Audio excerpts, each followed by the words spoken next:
പൊതുസമൂഹത്തിൽ നമ്മൾ പലപ്പോഴും ഇടപെടുമ്പോൾ പ്രത്യേകിച്ച് കുഞ്ഞുങ്ങൾ, ചെറുപ്പക്കാരെ, കുട്ടികളുടെ ഇടയിലൊക്കെ നമ്മൾ നോക്കുമ്പോൾ പലപ്പോഴും ഒരു ബേസിക് മാനേഴ്സും എറ്റിക്വേറ്റ്സും കുട്ടികളിൽ കുറവാണ്. ചില മര്യാദകളുടെയൊക്കെ കുറവുകൾ കുട്ടികളിൽ ധാരാളമായിട്ട് കാണുന്നുണ്ട്.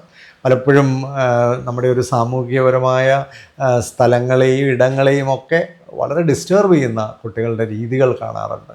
ഇത് സ്കൂളിങ്ങിലെയും പാരൻറ്റിങ്ങിലെയും ഒരു വലിയ കുറവ് തന്നെയാണ്. ഒന്ന്, സ്കൂള് ഇതൊക്കെ എൻട്രി ചെയ്യാനുള്ള ധാരാളം ഓപ്പർച്യൂണിറ്റീസ് ഉള്ള ഒരു ഇടമാണ്. പലപ്പോഴും അതിനൊന്നും ഒരു സമയം കണ്ടെത്തുന്നില്ല. കൊച്ചു കുഞ്ഞുങ്ങളെയൊക്കെ ആദ്യം നല്ല ക്വാളിറ്റീസ് പഠിപ്പിക്കാനാണ്, വാല്യൂസ് പഠിപ്പിക്കാനാണ്, മാനേഴ്സ് പഠിപ്പിക്കാനാണ് പ്രാധാന്യം കൊടുക്കേണ്ടത്. അതുപോലെ തന്നെ വീടുകളിൽ ഇതൊക്കെ പഠിപ്പിക്കാൻ നമുക്കിത് ലെസനായിട്ട് പഠിപ്പിക്കാൻ പറ്റുന്നൊരു സാധനമല്ല.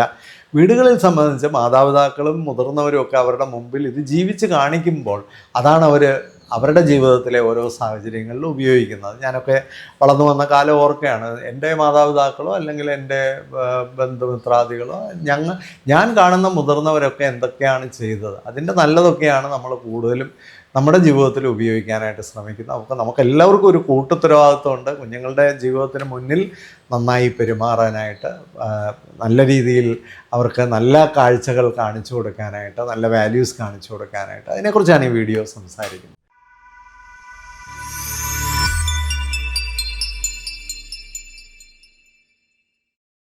പലപ്പോഴും വലിയ വലിയ സ്കൂളുകളിലൊക്കെ പഠിക്കുന്ന കുട്ടികൾ, അല്ലെങ്കിൽ ഇംഗ്ലീഷ് മീഡിയം സ്കൂളിലും ഇൻ്റർനാഷണൽ സ്കൂളിലും ഒക്കെ പഠിക്കുന്ന കുട്ടികൾക്ക് പോലും ബേസിക് മാനേഴ്സ് പലപ്പോഴും അവരുടെ ജീവിതത്തിൽ, പ്രായോഗിക ജീവിതത്തിൽ പ്രവർത്തിക്കാൻ അറിയില്ല എന്നുള്ളത് പല ജീവിത സാഹചര്യത്തിൽ ഇങ്ങനെ നിരന്തരമായിട്ട് കാണുന്നൊരു കാര്യമാണ്. നമ്മൾ എക്സ്പെക്റ്റ് ചെയ്യും ഒരു നല്ല മാനേഴ്സ് അവരിലുണ്ടാകും എന്ന് എക്സ്പെക്റ്റ് ചെയ്യുമ്പോഴും പലപ്പോഴും അതൊരു നേരെ വിപരീതമായ കാര്യങ്ങൾ അവരിൽ കാണുമ്പോൾ വലിയ നിരാശ തോന്നാറുണ്ട്. കാരണം നമ്മൾ ഇൻ്റർനാഷണലെന്നും ഇംഗ്ലീഷെന്നും ഒക്കെ വിളിക്കുമ്പോൾ അത് വെറും ഒരു ഭാഷയോ വെറും രാജ്യമോ മാത്രമൊന്നുമല്ല. അത് കുറച്ച് മാനേഴ്സ് കൂടിയാണ് എന്നുള്ളത് നമ്മൾ പലപ്പോഴും ഓർക്കണം. ഇനി നമ്മുടെ നാട്ടിലെ സാധാരണക്കാരായ കുട്ടികളാണെങ്കിലും അവർ വരുന്ന വീടുകളുടെ മൂല്യവും സംസ്കാരവും ഒക്കെ അനുസരിച്ചിട്ടാണ് അവർ പുറത്ത് പെരുമാറുന്നത്. അപ്പം നമ്മൾ മാതാപിതാക്കളൊക്കെ ഇച്ചിരി എഡ്യൂക്കേറ്റഡ് ആണെങ്കിൽ, മാതാപിതാക്കളൊക്കെ ഒരു സംസ്കാരമുള്ളവരാണെങ്കിൽ നമ്മൾ കുട്ടികളിൽ നിന്ന് അത് പ്രതീക്ഷിക്കാറുണ്ട്.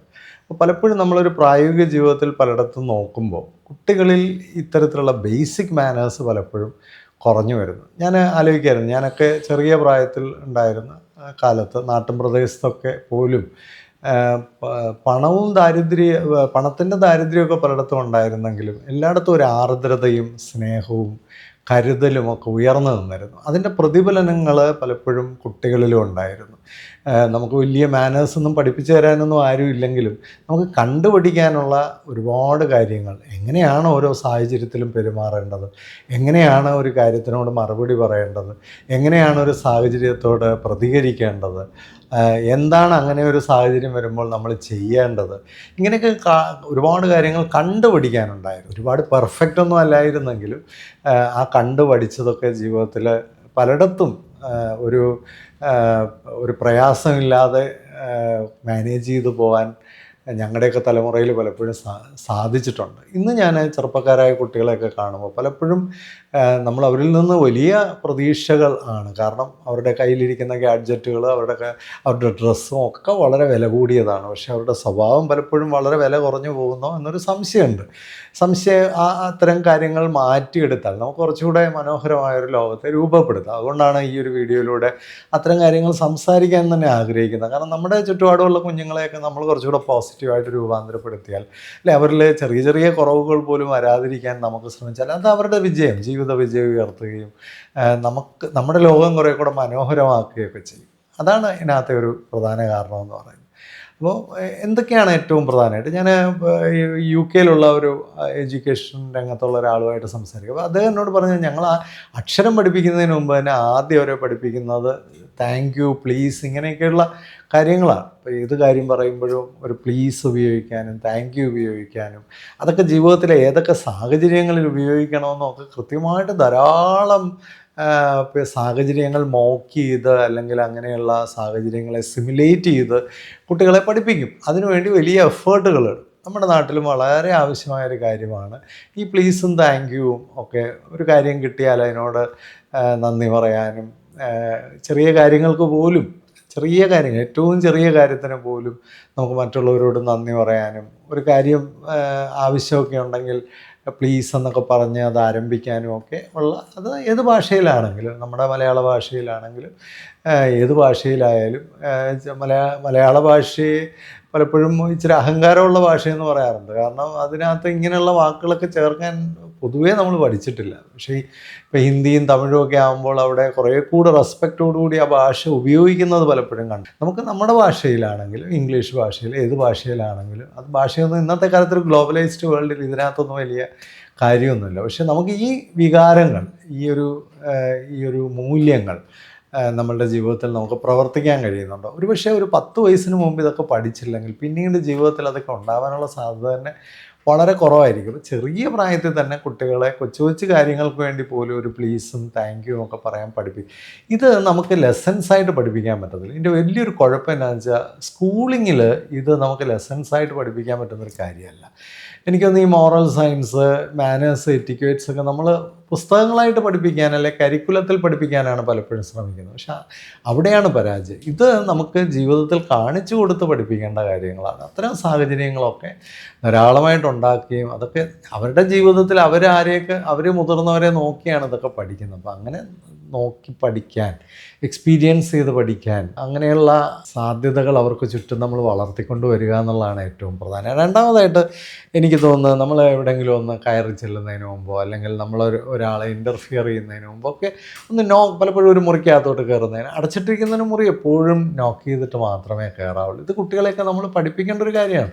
നമുക്കിഷ്ടമുള്ളപ്പോൾ നമ്മൾ ഇഷ്ടമുള്ളിടത്തോട്ട് അങ്ങ് പോവുകയല്ല. നമ്മൾ അടച്ചു കിടക്കുന്നൊരു മുറിയാണെങ്കിൽ അത് നോക്ക് ചെയ്യുക, തുറന്നൊരു കഥകാണെങ്കിൽ അത് തിരിച്ചടയ്ക്കുക, ഇങ്ങനെയൊക്കെയുള്ള പല ബേസിക് കാര്യമാണ്. ഞാൻ ഇൻ്റർവ്യൂവിലൊക്കെ ശ്രദ്ധിക്കുന്നൊരു കാര്യമാണ്. പലപ്പോഴും ഒരു ഇൻ്റർവ്യൂ ബോർഡിലൊക്കെ ഇരിക്കുമ്പോൾ ഒന്ന് നോക്ക് ചെയ്തിട്ട് കയറി വരാൻ പലർക്കും അറിയത്തില്ല. അതുപോലെ തന്നെ തുറന്ന ഒരു വാതിൽ തിരിച്ച് അതൊന്ന് അടയ്ക്കാൻ പലർക്കും അറിയത്തില്ല. ഇങ്ങനെയൊക്കെയുള്ള കാര്യങ്ങൾ 10, 20, 25 വയസ്സായിട്ടും അറിയാൻ വയ്യാത്തതിൻ്റെ കാരണം എന്താ? പലപ്പോഴും ഇത്തരം കാര്യങ്ങളൊന്നും അവരോടാരും പറഞ്ഞു കൊടുത്തിട്ടില്ല. ഇത്തരം കാര്യങ്ങളൊന്നും അവരോടാരും കാണിച്ചു കൊടുത്തിട്ടില്ല.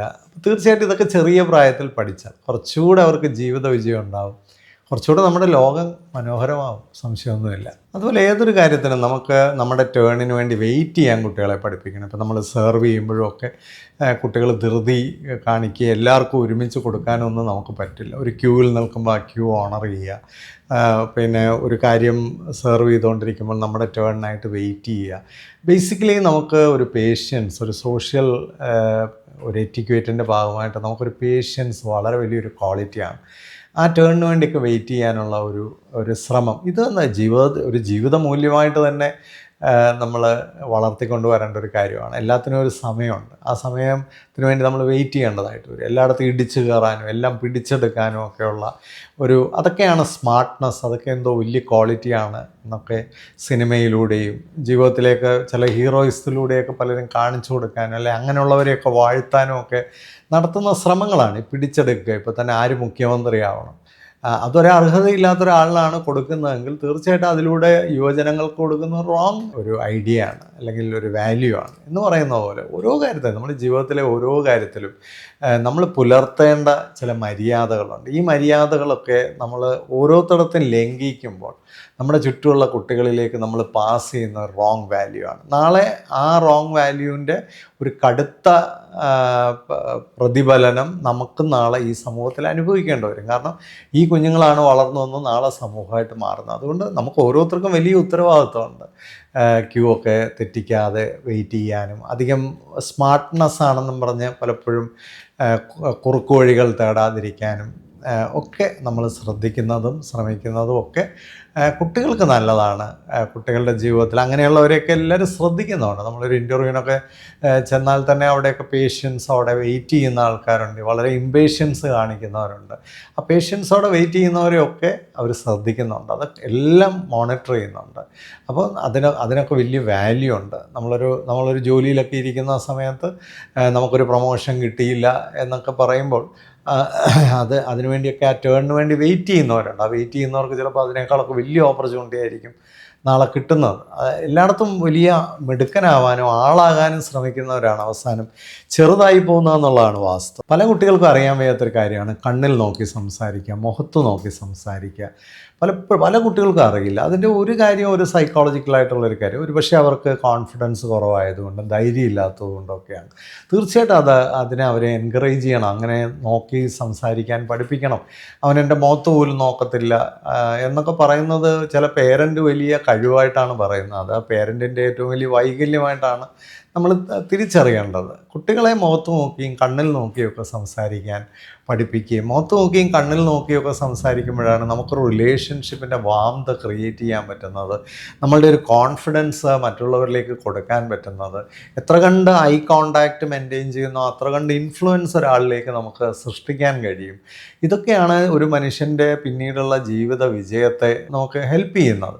ഇപ്പം ഞാനൊരു പബ്ലിക് സ്പീക്കറാണ്. ഒരുപാട് സ്ഥലങ്ങളിൽ പബ്ലിക്കായിട്ട് ഉള്ള വലിയ ആൾക്കൂട്ടത്തെയൊക്കെ പലപ്പോഴും അഡ്രസ്സ് ചെയ്യേണ്ടതായിട്ട് വരാറുണ്ട്. നമ്മളുടെ ഐ കോണ്ടാക്റ്റും നമ്മൾ ആ ഓഡിയൻസുമായിട്ട് എത്ര കണ്ട് താദാമ്യം പ്രാപിക്കുന്നു, എത്ര കണ്ട് ആ ഓഡിയൻസിൻ്റെ കണ്ണുകളിലേക്ക് നമുക്ക് നോക്കുന്നു, ആ കണ്ണുകളിൽ നിന്നാണ് നമുക്ക് ഒരു ഫീഡ്ബാക്ക് കിട്ടുന്നത്. അപ്പോൾ പലപ്പോഴും നമ്മൾ എന്ത് പറയണം, ഇനി അടുത്ത എന്താ പറയേണ്ടതെന്നുള്ളതും, അല്ലെങ്കിൽ ജനം എന്താണ് ആഗ്രഹിക്കുന്നത്, ജനം എന്താണ് ഇഷ്ടപ്പെടുന്നത്, ജനം എന്താണ് കൂടുതൽ നമ്മളിൽ നിന്ന് പ്രതീക്ഷിക്കുന്നത്, ഇതൊക്കെ നമ്മൾ ഐ കോണ്ടാക്റ്റ് ഉള്ളപ്പോഴാണ് നമുക്ക് മനസ്സിലാക്കി അതിനനുസരിച്ച് നമ്മുടെ പ്രഭാഷണത്തെയും നമ്മുടെ ക്ലാസ്സിനെയും നമ്മുടെ ടോക്കിനെയും ഒക്കെ നമുക്ക് ക്രമീകരിക്കാനും കൂടുതൽ ഇഫക്റ്റീവ് ആകാനും കൂടുതൽ എക്സലൻസ് ക്രിയേറ്റ് ചെയ്യാനും നമുക്ക് സാധിക്കും. ഇത് ചെറിയ പ്രായം മുതലേ കുട്ടികളിൽ ഡെവലപ്പ് ചെയ്യേണ്ട ഒരു കാര്യമാണ്. ഇത്ര കണ്ട് നമുക്ക്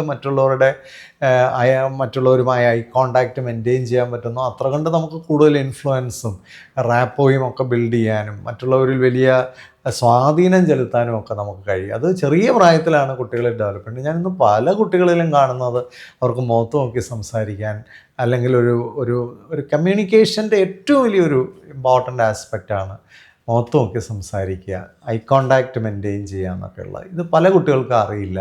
പല കുട്ടികൾക്ക് അതിൽ ഡെഫിഷ്യൻസീസ് ഉണ്ട്. എനിക്ക് തോന്നുന്നു അത് ക്ലാസ്സിലൊക്കെ ടീച്ചേഴ്സിന് ഒത്തിരി ഹെൽപ്പ് ചെയ്ത് മാറ്റാൻ കഴിയുന്നതാണ്.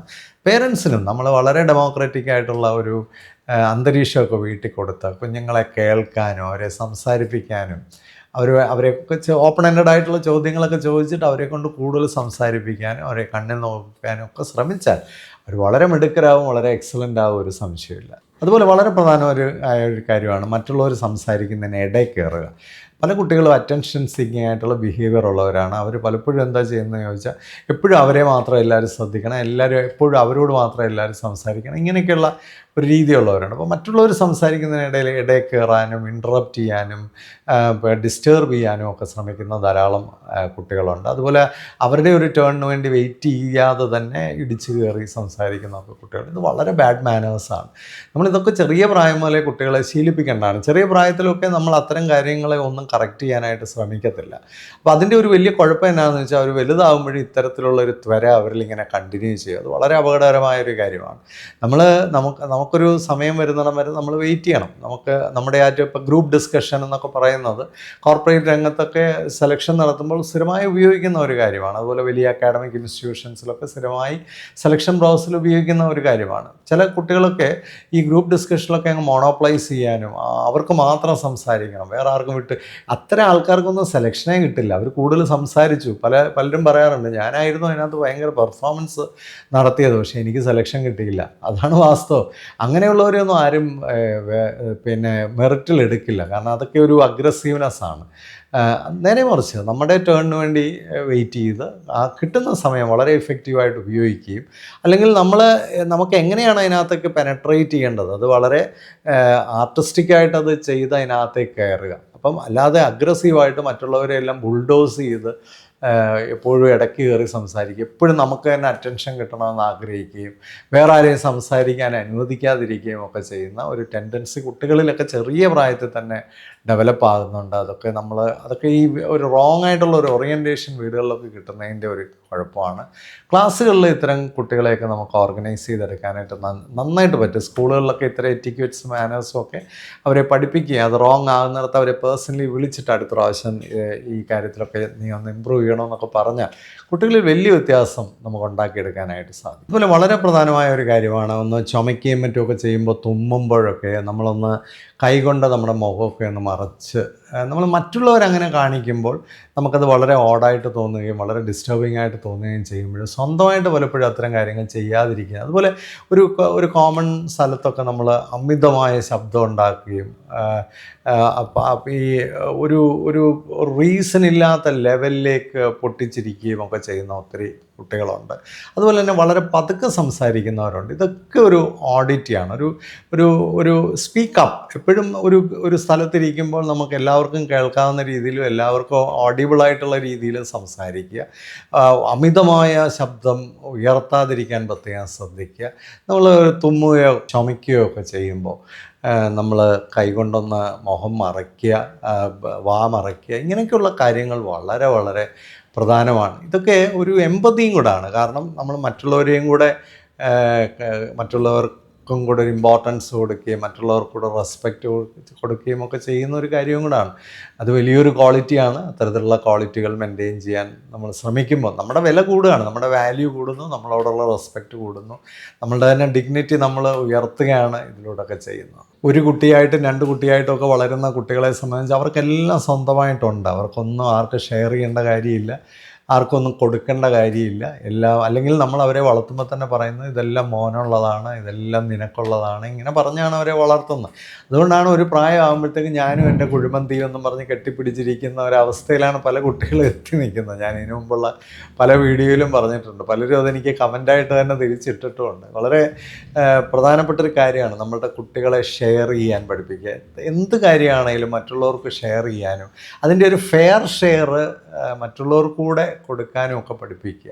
ഇപ്പോൾ നമുക്ക് ഒരു സാധനം മുറിക്കുമ്പോൾ പോലും അതിൻ്റെ ആ വലിയ കഷണം നമ്മുടെ എതിരിൽ നിൽക്കുന്ന ആളിന് കൊടുക്കുമ്പോഴാണ് നമ്മളൊരു ഹൈ ക്വാളിറ്റി പേഴ്സൺ ആകുന്നത്. അങ്ങനെ ചെറിയ പ്രായം മുതലേ പഠിപ്പിക്കേണ്ട ഒരു കാര്യമാണ്. അപ്പോൾ ഏത് കാര്യത്തിലും അപ്പം അതുപോലെ ഒരു സോസറിനകത്ത് കുറച്ച് സാധനങ്ങൾ നമുക്ക് കഴിക്കാനായിട്ടൊക്കെ കൊണ്ടുവന്നാൽ അതിനകത്ത് ഇച്ചിരി ഒന്ന് ഒടിഞ്ഞിരിക്കുന്ന ഒരു സാധനമാണ് നമ്മൾ എടുക്കേണ്ടത്. അതിൻ്റെ ആ ഫുള്ളായിട്ടിരിക്കുന്ന സാധനം അടുത്ത ആളിനെ എടുക്കാനായിട്ട് അവിടെ വെക്കണം. അല്ല നമ്മളതിനകത്ത് ഏറ്റവും നല്ലതെടുക്കാനല്ല ശ്രമിക്കേണ്ടത്. അങ്ങനെയുള്ള അതുപോലെ തന്നെ മറ്റുള്ളവർക്ക് കൂടെ പലതും കൊടുക്കാൻ നമുക്ക് കിട്ടണമെന്ന് ആഗ്രഹിക്കുമ്പോൾ പോലും ആ കിട്ടാനുള്ള പ്രൊപ്പൻസിറ്റി അല്ലെ കിട്ടാനുള്ള പൊട്ടൻഷ്യൽ വർദ്ധിക്കുന്നത് നമ്മൾ കൊടുക്കുകയും കൂടെ ചെയ്യുമ്പോഴാണ്. ഇതെപ്പോഴും നമ്മൾ മനസ്സിലാക്കേണ്ട ഒരു കാര്യമാണ്. കൂടുതൽ കൊടുക്കുന്നവർക്കാണ് കൂടുതൽ കിട്ടുന്നത്. അപ്പോൾ കൊടുക്കുക എന്ന് പറയുന്ന ഒരു പാർട്ട് കൂടി ഇതിനകത്തുണ്ട്. എന്തിനാണ് ടാക്സ് കൊടുക്കുന്നതെന്നൊക്കെ ചോദിക്കുന്ന യുവജനങ്ങളുണ്ട്. പല യുവജനങ്ങൾക്ക് എന്തിനാണ് ടാക്സ് കൊടുക്കേണ്ടതെന്ന് അറിയില്ല. ഞാൻ പലപ്പോഴും അങ്ങനെയുള്ള ചോദ്യങ്ങൾക്കൊക്കെ വേണ്ടി ഒരുപാട് സമയം സ്പെൻഡ് ചെയ്യാറുണ്ട്. കാരണം നമുക്ക് വെറുതെ കിട്ടുന്ന ഒത്തിരി കാര്യങ്ങളുണ്ട്. നമ്മൾ റോഡിൽ കൂടെ നടക്കുമ്പോൾ റോഡിലൊക്കെ ലൈറ്റ് ഇട്ടിട്ടുണ്ട്. ഇത് ടാക്സ് കൊടുക്കുന്നതുകൊണ്ടാണ് ആ ലൈറ്റൊക്കെ അവിടെ കിട്ടുന്നത്. നമുക്ക് നല്ല റോഡുകളുണ്ട്. നമുക്ക് പെട്ടെന്ന് നമുക്കൊരു ആക്സിഡൻറ്റ് വന്നാൽ കൊണ്ടുപോകാനായിട്ടുള്ള പോലീസ് സംവിധാനങ്ങളുണ്ട്. നമുക്ക് പിന്നെ ഗവൺമെൻറ് ഹോസ്പിറ്റലുകളുണ്ട്. നമുക്കങ്ങനെ ഒത്തിരി കാര്യങ്ങൾ ഒരു സർക്കാർ നമുക്ക് നമ്മുടെ ആവശ്യത്തിനായിട്ട് തരുന്നുണ്ട്. നമ്മളെയൊക്കെ സംരക്ഷിക്കാനായിട്ട് പട്ടാളക്കാരുണ്ട്, പിന്നെ സാമൂഹിക പ്രവർത്തകരുണ്ട്.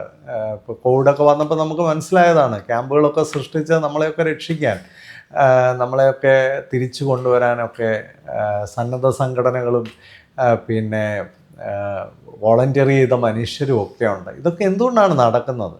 ഇത് കൊടുക്കാനും കൂടെ കുറേ മനുഷ്യർ ഈ ലോകത്തുള്ളത് കൊണ്ട്, നമുക്ക് ഇതൊക്കെ കൊടുക്കുന്നത് കൊണ്ടുമാണ് നമുക്കിതൊക്കെ കിട്ടുന്നത്. അല്ല ഞാനും എൻ്റെ കുറച്ച് കാര്യങ്ങളും ഞാനങ്ങ് ടോട്ടലി ഇൻഡിപെൻഡൻ്റ് ആണെന്നൊക്കെ വിചാരിക്കുന്നത് ഒക്കെ ഒരു വൈകല്യമായ പഠനത്തിൻ്റെയും വൈകല്യമായ ഒരു വ്യക്തിത്വ വികസനത്തിൻ്റെയൊക്കെ ഒരവസ്ഥയാണ്. ഇതൊക്കെ കുട്ടികളെ ചെറിയ പ്രായത്തിലെ പഠിപ്പിക്കേണ്ടതായിട്ടുണ്ട്. അവരുമായിട്ട് അത്തരം കാര്യങ്ങളൊക്കെ വളരെ ഓപ്പണായിട്ടും പോസിറ്റീവായിട്ടും ഡിസ്കസ് ചെയ്യേണ്ടതായിട്ടുണ്ട്.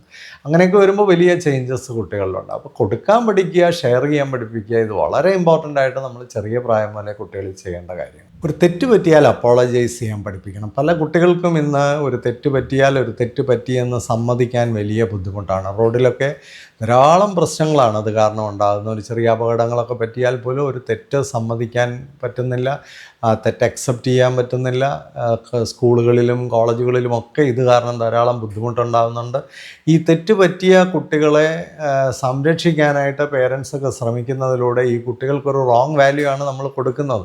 ഒരു തെറ്റ് കുട്ടിക്ക് പറ്റിക്കഴിഞ്ഞാൽ അതിൻ്റെ കോൺസിക്വൻസസ് ഫേസ് ചെയ്യാൻ അവരെ പഠിപ്പിക്കണം, അവരെ സോറി പറയാൻ പഠിപ്പിക്കണം, അപ്പോളജൈസ് ചെയ്യാൻ പഠിപ്പിക്കണം. ഇത് ഒരു ലോക നന്മയാണ്. അതില്ലാതെ ലോകത്തിനൊരു മുമ്പോട്ടൊരു യാത്രയില്ല. തെറ്റെല്ലാവർക്കും പറ്റും. To err is human. അത് സ്വാഭാവികമാണ്. അത് ഏതാണ്ട് വലിയ തോൽവിയാണ്. തെറ്റുപറ്റിയത് വലിയൊരു പരാജയമാണ്. തെറ്റുപറ്റിയത് എന്നെപ്പോലെ ഒരാൾക്ക് അങ്ങോട്ട് അക്സെപ്റ്റ് ചെയ്യാൻ വയ്യ എന്നൊക്കെ ഉള്ളതൊരു വൈകല്യമാണ്. നമ്മുടെ അനാവശ്യമായ ഊതി വീർപ്പിച്ച ഈഗോയും കോംപ്ലക്സും ഒക്കെയാണ് അതിനെ അക്സെപ്റ്റ് ചെയ്യാൻ സഹായിക്കാത്തത്. അതൊക്കെ ചെറിയ പ്രായത്തിലെ മാറ്റിക്കളയണം. ഒരു തെറ്റ് പറ്റി, ഐ എം സോറി, എനിക്ക് അങ്ങനെ ഒരു മിസ്റ്റേക്ക് പറ്റിപ്പോയി. അതൊക്കെ പറ്റും. എല്ലാവർക്കും തെറ്റുകൾ പറ്റും. ഞാൻ വീഡിയോ ഒക്കെ ചെയ്യുമ്പോൾ എന്തെല്ലാം തെറ്റുകൾ അതിനകത്ത് പറ്റാറുണ്ട്. പലരും അതിൻ്റെ കമൻസിലൊക്കെ വന്ന് അത് ചിലപ്പോൾ ഇടുന്ന ടൈറ്റിൽ തന്നെ അതിനകത്ത് അക്ഷരത്തെറ്റ് തന്നെ ഉണ്ടായിട്ടുള്ള ധാരാളം സന്ദർഭങ്ങളുണ്ട്. അപ്പോൾ അതൊക്കെ ആരെങ്കിലും ചൂണ്ടിക്കാണിക്കും, പെട്ടെന്ന് തന്നെ അത് കറക്റ്റ് ചെയ്യും. ആ ചൂണ്ടിക്കാണിച്ച ആളിനോടൊരു താങ്ക് യു പറയും. അങ്ങനെയൊക്കെയാണ്. കാരണം ഞാൻ ഇതൊന്നും ചെയ്യാനായിട്ട് ട്രെയിൻഡായിട്ട് വന്ന ഒരാളൊന്നുമല്ല. സാഹചര്യങ്ങളുടെ ഒരു പോസിറ്റീവ് എൻവയോൺമെൻറ്റിൽ ഞാൻ ഇങ്ങനെയൊക്കെയുള്ള കാര്യങ്ങൾ ചെയ്യുന്നു. അത് ചെയ്താണ് പെർഫെക്റ്റ് ചെയ്ത് വരുന്നത്. പല കാര്യങ്ങളിലും അതിൻ്റെ മിസ്റ്റേക്കുകളൊക്കെ സംഭവിക്കും. പക്ഷേ ആ മിസ്റ്റേക്ക് നോക്കിക്കൊണ്ടിരുന്നാൽ നമുക്ക് ചെയ്യേണ്ട പ്രവർത്തനങ്ങൾ ചെയ്യാനായിട്ട് പറ്റില്ല. അപ്പോൾ നമുക്ക് ചെയ്യാവുന്ന ഒരു കാര്യം എന്താണ്? നമ്മൾ പ്രവർത്തിക്കുമ്പോൾ ചെറിയ ചെറിയ തെറ്റുകളൊക്കെ വരും. തെറ്റുകളിൽ നിന്ന് എന്ത് പഠിച്ചു, അതാണ് പ്രധാനം. തെറ്റുകളെ ഡിഫെൻഡ് ചെയ്താൽ ഒരിക്കലും നമ്മളൊന്നും പഠിക്കില്ല. ഒരു സോറി പറയാത്ത ഒരാളുടെ ഏറ്റവും വലിയൊരു കുഴപ്പം എന്താ? ഒരു ലേണിങ്ങും ഉണ്ടാവില്ല. ഒരു അപ്പോളജൈസ് ചെയ്യാത്ത ഒരാളിന് ഒരു ലേണിങ്ങും ഉണ്ടാവില്ല. അവർ വീണ്ടും വീണ്ടും തെറ്റുകളിൽ നിന്ന് തെറ്റുകളിലേക്ക് പോയിക്കൊണ്ടിരിക്കുക, അവസാനം ഒരു വലിയ തകർച്ചയിലേക്ക് പോവുകയും ചെയ്യും. അതൊക്കെ ഒരു മാനസിക വൈകല്യമോ അല്ലെങ്കിൽ ഒരു വ്യക്തിത്വ വൈകല്യമോ ഒക്കെ ആയിട്ട് അവസാനം മാറും. ഇതാണ് സംഭവം. ചെറിയ പ്രായം മുതലേ നമ്മൾ അപ്പോളജൈസ് ചെയ്യാനും ഒരു തെറ്റ് പറ്റിയാൽ അത് തെറ്റാണെന്ന് സമ്മതിക്കാനും ഒക്കെ ശ്രമിച്ചാൽ, ചെറിയ പ്രായം മുതലേ കുട്ടികളിൽ പഠിപ്പിച്ചില്ല, കുട്ടികൾക്ക് ആ ഒരു ഫ്ലെക്സിബിലിറ്റി ചെറിയ പ്രായം മുതലേ ഉണ്ടാകും. അതൊരു ഫ്ലെക്സിബിലിറ്റിയാണ്. അത് പറയാനുള്ള ഒരു വഴക്കം അത് ചെറിയ പ്രായത്തിലുണ്ടായാൽ അത് ജീവിതകാലം മുഴുവൻ അവർക്കത് മെയിൻറ്റെയിൻ ചെയ്യാൻ പറ്റും. അങ്ങനെയുള്ള ഒരു വലിയ സക്സസ്ഫുൾ പീപ്പിളായിട്ട് മാറും. നേരെ മറിച്ച് എല്ലാ തെറ്റിനെയും ന്യായീകരിച്ച്, ഇന്ന് രാഷ്ട്രീയ രംഗത്തൊക്കെയുള്ള ആൾക്കാരിൽ നല്ലൊരു ശതമാനം ഈ വൈകല്യമുള്ളവരാണ്. അവരതിനെ ഇങ്ങനെ ന്യായീകരിച്ചും ഡിഫെൻഡ് ചെയ്തും ഒക്കെ അങ്ങ് പോവാണ്. അവരുടെ വിചാരം അതൊക്കെ വലിയ ഹീറോയിസം ആണെന്നുള്ളതാണ്. മനുഷ്യനുള്ളിൽ ചിരിക്കുകയാണ്. മനുഷ്യനുള്ളിൽ അറിയാം ഇവൻ എന്തൊരു നിലവാരമില്ലാത്തവനാണ് എന്ന് മനുഷ്യനറിയാം. അറിയാൻ അല്ല. ഇപ്പോൾ ഈ പോപ്പുലാരിറ്റി ഉള്ളവരെല്ലാം വലിയ ക്വാളിറ്റി ഉള്ളവരൊന്നും അല്ല. അതൊക്കെ ചില കാര്യസാധനത്തിന് വേണ്ടി എല്ലാവരും അക്സെപ്റ്റ് ചെയ്യുന്നു. ചിലപ്പോൾ നിങ്ങളെ ജയിപ്പിച്ചെന്നിരിക്കും, നിങ്ങളെ വലിയ നേതാവാക്കിയെന്നിരിക്കും. പക്ഷെ അതൊന്നും നിങ്ങളുടെ വ്യക്തിത്വത്തെ അംഗീകരിച്ചുകൊണ്ട് മാത്രമൊന്നും അല്ല. ചില കാര്യസാധനത്തിന് വേണ്ടിയൊക്കെ ആയിരിക്കും അങ്ങനെ ചെയ്യുന്നത്. അതുകൊണ്ട് നിങ്ങൾ തലപ്പത്തിരിക്കുന്ന ഒരാളായതുകൊണ്ട് നിങ്ങൾ ചെയ്യുന്നതെല്ലാം വളരെ കറക്റ്റായിരിക്കണമെന്നോ, അല്ലെ നിങ്ങളെപ്പറ്റി മനുഷ്യൻ കരുതുന്നതെല്ലാം വലിയ കാര്യങ്ങളാണെന്നോ ഒന്നും തെറ്റിദ്ധരിച്ച് കളയരുത്. അതൊക്കെ നമ്മളുടെ ക്വാളിറ്റീസ് അനുസരിച്ച് മാത്രമാണ്. മനുഷ്യൻ്റെ ഹൃദയത്തിൽ നമ്മളെപ്പറ്റിയുള്ള ചിന്ത, നമ്മളെപ്പറ്റിയുള്ള രൂപമൊക്കെ രൂപപ്പെടുന്നു. ഒരു സംശയമില്ല. ചെറിയ പ്രായം മുതലേ കുട്ടികളിൽ കൈൻഡ് വേർഡ്സ് ഉപയോഗിക്കാനായിട്ട് പഠിക്കണം. വളരെ കനിവോടെ സംസാരിക്കുക. പ്രത്യേകിച്ച് നമ്മളെക്കാളും ബലം കുറഞ്ഞവർ, സ്ഥാനം കുറഞ്ഞവർ, അങ്ങനെയൊക്കെയുള്ളവരോട് കൂടുതൽ കൈൻഡായിട്ട് ഇടപെടാം. നമ്മുടെ വീട്ടിലൊക്കെ നമ്മളെ ഹെൽപ്പ് ചെയ്യാനൊക്കെ സെർവൻസും ഹെൽപ്പ് ചെയ്യാനൊക്കെയുള്ള പല ആൾക്കാരും ഒക്കെ കാണും. അവരോടൊക്കെ ചെറിയ പ്രായം മുതൽ തന്നെ വളരെ മര്യാദയ്ക്ക് ഇടപെടാൻ നമ്മൾ കുട്ടികളെ പഠിപ്പിക്കണം. അങ്ങനെയാണ് അവരെ നല്ല രീതിയിൽ ട്രീറ്റ് ചെയ്യാൻ പഠിപ്പിക്കണം. നമ്മളെക്കാളും ഉയർന്നവരോട് നമ്മൾ റെസ്പെക്റ്റ് കാണിക്കുന്നത് വലിയൊരു വാല്യൂ ഒന്നും അല്ല. അത് നിവൃത്തിയില്ലാത്തത് കൊണ്ടാണ്. കാരണം അവർ ബലമുള്ളവരാണ്, അവരോട് റെസ്പെക്റ്റ് കാണിച്ചു. പക്ഷേ നിൻ്റെ ക്വാളിറ്റി ടെസ്റ്റ് ചെയ്യപ്പെടുന്നത് ബലമില്ലാത്ത ആൾക്കാരോട് നീ എത്ര കണ്ട് റെസ്പെക്റ്റ് കാണിക്കുന്നു എന്നുള്ളതിനെ ആശ്രയിച്ചിട്ടാണ്. ഇത് കുട്ടികളെ ചെറിയ പ്രായം മുതലേ പഠിപ്പിക്കണം. നമുക്കൊരു ഗേറ്റ് കീപ്പറുണ്ട്. സ്കൂളിലേക്കൊക്കെ വരുന്ന കുട്ടികൾ ആ ഗേറ്റ് കീപ്പറിനെ റെസ്പെക്റ്റ് ചെയ്യണം. അവർക്കൊരു നമസ്തേ കൊടുക്കണം, അവർക്കൊരു ഗുഡ് മോർണിംഗ് കൊടുക്കണം. അതൊക്കെ വലിയ ക്വാളിറ്റീസാണ്. തിരിച്ച് പോകുമ്പോഴും ഒരു താങ്ക് യു ഒക്കെ പറഞ്ഞിട്ട് പോകാമെങ്കിൽ ദേ ഫീൽ ഗ്രേറ്റ്. അങ്ങനെയുള്ളവരുടെ അനുഗ്രഹമാണ് ഒരു മനുഷ്യൻ്റെ വിജയമായിട്ട് മാറുന്നത്. എല്ലാ മനുഷ്യരെയും, ചെറിയവരെ കൂടുതൽ കരുതാനും ചെറിയവരെ കൂടുതൽ ചേർത്ത് പിടിക്കാനും കുറവുള്ളവരെ കൂടുതൽ ചേർത്ത് പിടിക്കാനും ഒക്കെ നമ്മുടെ ലോകത്ത് അതിനുള്ള ഒരു വാല്യൂ ഉണ്ടാവണം.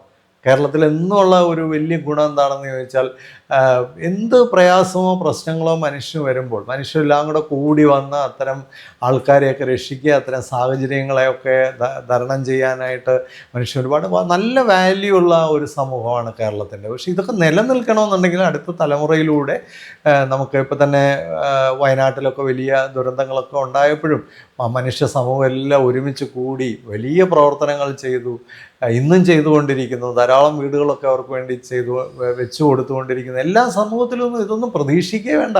ഞാൻ ഒരുപാട് കാലം ഇന്ത്യയുടെ നാനാഭാഗത്ത് ജീവിച്ചിട്ടുള്ള ആളാണ്. അവിടെയൊന്നും ഒരു നാശം സംഭവിച്ചാൽ പോയി, പിന്നെ അവിടെ ആരും തിരിഞ്ഞു നോക്കാനില്ല, ആ സ്ഥലമേ ഇല്ലാതായി പോവാണ്. ഇവിടെ അങ്ങനെയല്ല.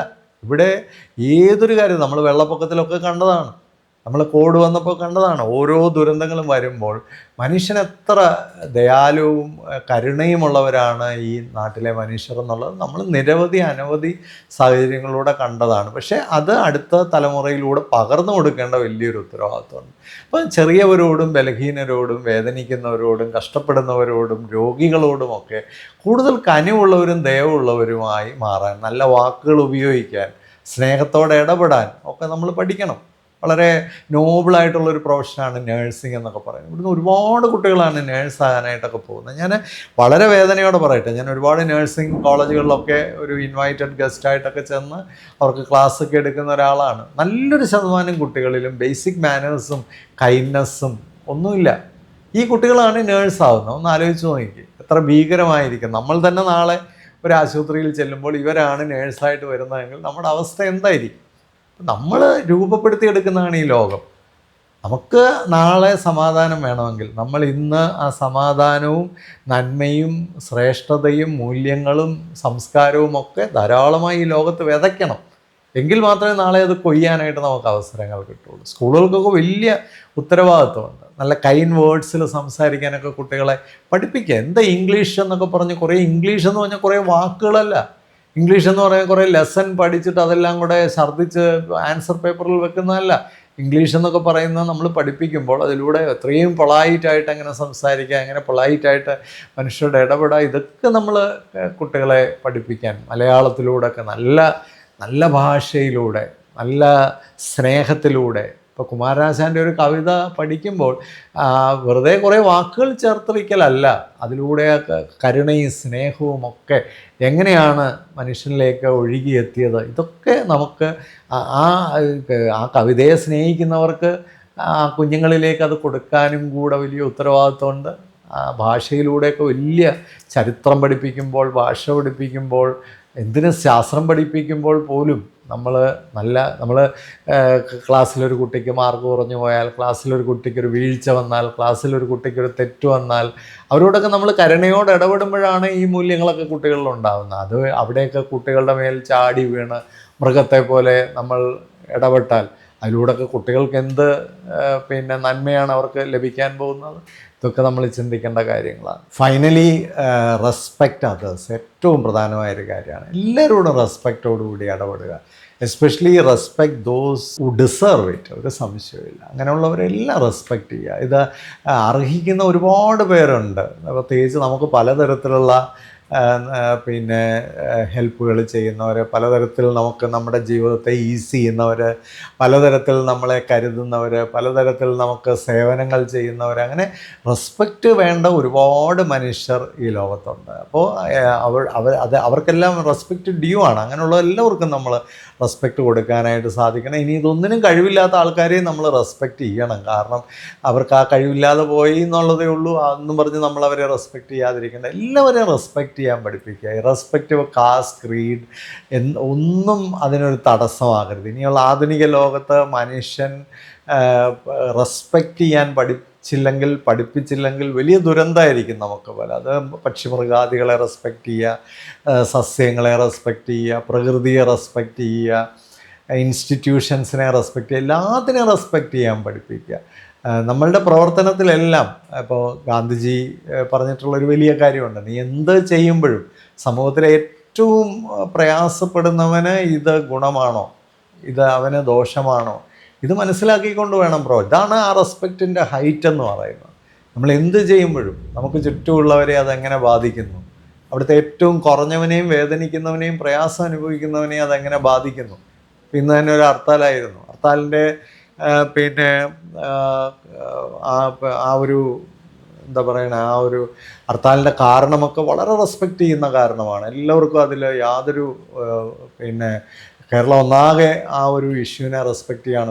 ഒരു കോളേജിൽ ഒരു കുട്ടി വളരെ മോശപ്പെട്ട രീതിയിൽ അവഹേളിക്കപ്പെടുകയും ആ കുട്ടി ആത്മഹത്യ ചെയ്യാനുള്ള സാഹചര്യങ്ങളുണ്ടാവുകയും ഒക്കെ ചെയ്ത് ഒരു കാരണവശാലും അതിനോട് അതിനെ പൂർണ്ണമായും അംഗീകരിച്ചുകൊണ്ട് കേരളം നിന്നപ്പോൾ തന്നെ ഹർത്താലിൻ്റെ പേരിൽ പല പ്രായമുള്ളവരെയും രോഗികളെയും പരീക്ഷ എഴുതാൻ പോയ കുഞ്ഞുങ്ങളെയും അത്യാവശ്യ സേവനങ്ങളുമായിട്ട് ഓടിയവരെയും ഒക്കെ നമ്മൾ റോഡിൽ ആ ചൂടിൻ്റെ നടുവിലൊക്കെ അവഹേളിച്ചെങ്കിൽ, വേദനിപ്പിച്ചെങ്കിൽ ഒരു തെറ്റിനെ വേറെ ഒരുപാട് തെറ്റുകൾ ചെയ്ത് നമുക്ക് ന്യായീകരിക്കാൻ പറ്റില്ല. അപ്പോൾ അവിടെയാണ് നമുക്ക് ആ ഒരു ഹർത്താലൊക്കെ നടത്തുമ്പോഴും അവിടെ ആ ബേസിക് റെസ്പെക്റ്റ് മറന്നു പോകരുത്. ചില ആൾക്കാർക്കൊക്കെ ഒരു നേതാവാകണമെങ്കിൽ എന്തെങ്കിലും പ്രശ്നങ്ങളുണ്ടാവണം, എന്തെങ്കിലും ക്യാമറയുടെ മുമ്പിലൊക്കെ വലിയ അതിസാഹസികതകളൊക്കെ കാണിക്കണം. അതൊക്കെ വ്യക്തിപരമായ ചില ആൾക്കാരുടെ വൈകല്യങ്ങളാണ്. പക്ഷെ അത് സമൂഹം ഒരിക്കലും അതിനെ ഒന്നും എൻഡോഴ്സ് ചെയ്യരുത്. സമൂഹം അത്തരം കാര്യങ്ങളെ തിരുത്തണം. അടുത്ത കാര്യങ്ങളൊക്കെ സമൂഹത്തിൽ വരുമ്പോൾ, ഇതുപോലുള്ള സമരങ്ങളും ഹർത്താലുകളും ബന്ധുകളും ഒക്കെ ഇനിയും വരുമ്പോൾ നമുക്ക് എത്ര കണ്ട് കുറച്ചുകൂടെ ഒരു റെസ്പെക്റ്റ്ഫുള്ളായിട്ട് നമ്മുടെ കൂടെ ആ യാത്ര ചെയ്ത ആ ക്യാൻസർ രോഗിയും ആ കുഞ്ഞ് മരിച്ചതിൻ്റെ വേദന അതിൽ പങ്കുവയ്ക്കുന്ന ആളാണ്, അല്ലെ ആ ഒരു വിഷയത്തോട് വളരെ ഐക്യദാർഢ്യം പ്രഖ്യാപിച്ച വ്യക്തിയാണ്. എല്ലാവരും അങ്ങനെ തന്നെയാണ്. കേരളത്തിലെ പൊതുസമൂഹം അങ്ങനെയാണ്. വേദനിക്കുന്നവരോടും പ്രയാസപ്പെടുന്നവരോടും പിന്നെ കുറവുള്ളവരോടും ദുഃഖിക്കുന്നവരോടും ചേർന്ന് നിൽക്കുന്ന ഒരു സമൂഹമാണ് നമ്മുടെ. പക്ഷെ അതിൻ്റെ പേരിൽ നടക്കുന്ന കാര്യങ്ങൾ അതിന് നേരെ വിപരീതമായി പോകരുത്. അതൊരിക്കലും നല്ലതല്ല. കുഞ്ഞുങ്ങളൊക്കെ കണ്ടുപിടിക്കുകയാണ്, നമ്മൾ എന്ത് ചെയ്യുന്നതും കുഞ്ഞുങ്ങൾ കണ്ടുപിടിക്കുകയാണ്. നാളെ കുട്ടികൾ തെരുവിലിറങ്ങി നടത്തുന്ന ഒരു സമരത്തിൽ ഇതുപോലെയുള്ള പല കാര്യങ്ങളും കാണിച്ചാൽ അതിൻ്റെ വിക്റ്റിമാകുന്നത് ചിലപ്പോൾ നിങ്ങളുടെ കുഞ്ഞോ നിങ്ങളുടെ അമ്മയോ നിങ്ങളുടെ അച്ഛനോ ഒക്കെ തന്നെ ആയിരിക്കും. എല്ലാവരും റെസ്പെക്റ്റ് ചെയ്യാൻ പഠിപ്പിക്കുക. ബേസിക്കലി ആ ഒരു എൻ്റെ സ്വാതന്ത്ര്യം വേറൊരാളുടെ മൂക്ക് ആരംഭിക്കുന്നിടത്ത് അവസാനിക്കുന്നു. My freedom stops when another man's nose starts and one man's music is another man's noise. ഇതൊക്കെ നമ്മൾ എപ്പോഴും ഓർക്കേണ്ട കാര്യമാണ്. നമ്മൾ ആസ്വദിക്കുന്നതല്ല മറ്റുള്ളവർ ആസ്വദിക്കണമെന്നില്ല. നമ്മുടെ സ്വാതന്ത്ര്യം നമ്മുടെ കൈ നീളുന്നിടത്ത് അവസാനിക്കുകയാണ്. മറ്റൊരാളുടെ സ്വാതന്ത്ര്യത്തെ ഹനിക്കാൻ നമുക്കൊരവകാശവുമില്ല. എല്ലാവരും അങ്ങോട്ടും ഇങ്ങോട്ടും റെസ്പെക്റ്റ് ചെയ്യുക. ഈ മാനേഴ്സൊക്കെ കുഞ്ഞുങ്ങളെ ചെറിയ പ്രായത്തിലെ പഠിപ്പിച്ചില്ലെങ്കിൽ, നല്ലൊരു മനുഷ്യനാക്കി നമ്മുടെ കുഞ്ഞുങ്ങളെ മാറ്റിയില്ലെങ്കിൽ, അവരെത്ര വലിയ അച്ചീവേഴ്സ് ആയാലും ലോകം അവരെ സ്വീകരിക്കില്ല. അവർ അൾട്ടിമേറ്റ്ലി വിജയിക്കില്ല. ജീവിതത്തിൽ അവർക്ക് ഒരുപാട് തിരിച്ചടികളുണ്ടാകും. പിന്നെ നമ്മുടെ കുഞ്ഞുങ്ങളൊക്കെ വളരെ മനോഹരമായി മാറട്ടെ.